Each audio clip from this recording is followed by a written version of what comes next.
Hey, welcome to the Weld School channel. Today we're doing a little video tutorial. This is a 6010 horizontal pad weld. This is a project that we do in one of our more introductory classes. Just trying to get our students out of that flat position welding and doing something a little bit different, something maybe a little bit more challenging. So to start out, I grabbed a piece of plate, pretty thick stuff here. I grabbed 1/8 inch 6010 rod, and I'm actually running it down into the low to mid 80s. I think I was like 82, 83 on this, which is a little bit lower than I would if I was doing it flat. And I am running it as a whip pause. We try to teach a lot of the whip pause with the 6010s and 11s in our program. But you can see here, I'm going forward, coming back, doing a little bit of a pause. That's where the term whip pause comes from.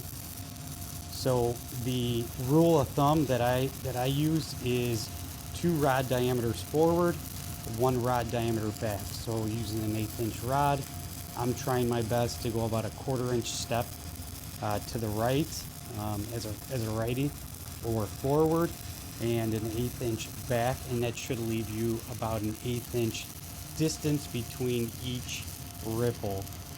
Okay, so other things you want to keep in mind is the work angle and travel angle.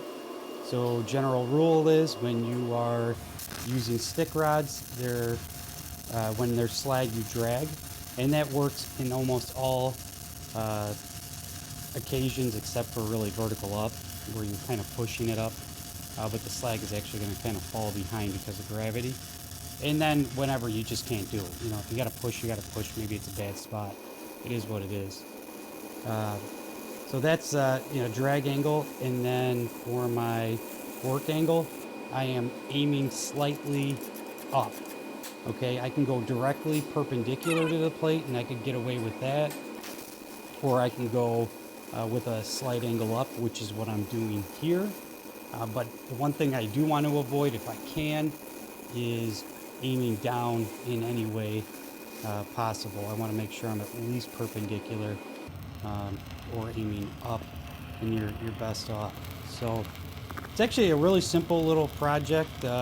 Again, something that is very repetitious. It's good to get that practice in and go from there. So thanks for watching.